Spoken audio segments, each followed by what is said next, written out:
लोकसभेसंदर्भातल्या इतरही महत्त्वाच्या घडामोडी पाहायच्यात लोकसभेची रणधुमाळीमधून। गोविंदानं दाऊदच्या पैशांनी निवडणूक लढवली होती, मी माझ्या पुस्तकात लिहिलंय, पण कोणी चॅलेंज करायला आलं नाही। भाजपचे ज्येष्ठ नेते राम नाईक यांचं वक्तव्य।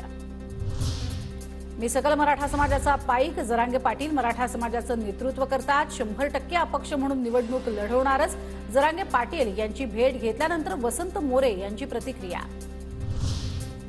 रामटेकमधनं किशोर गजभिये अपक्ष निवडणूक लढणार, शंकर चहांदे वंचितचे अधिकृत उमेदवार। गजभिये आणि चहांदे दोघांनीही जोडला होता वंचितचा एबी फॉर्म।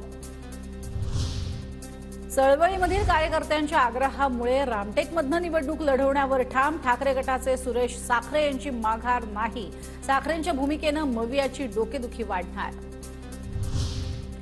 हिंगोलीमध्ये हेमंत पाटलांची उमेदवारी जाहीर होताच भाजपमध्ये नाराजी, उमेदवार निवडताना कार्यकर्त्यांचा विचार करा, अन्यथा सगळीकडे स्फोट होईल, माजी खासदार शिवाजीराव मानेंचा निशाणा।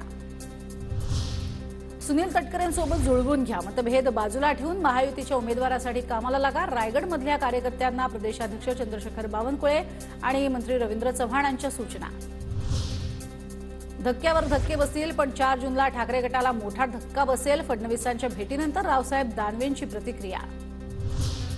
4 जूनला भाजपची अजित पवारांची एकही जागा येणार नाही, हाच भूकंप असेल, अंबादास दानवेंचा रावसाहेब दानवेंच्या वक्तव्यावर टोला। नितीन गडकरींसाठी नागपुरात भाजपचं बूथ से घर चलो अभियान, 2088 बूथवर भाजपचं अभियान सुरू, मतदारांच्या घरी भेटी देणं सुरू, 5 दिवस अभियान चालणार।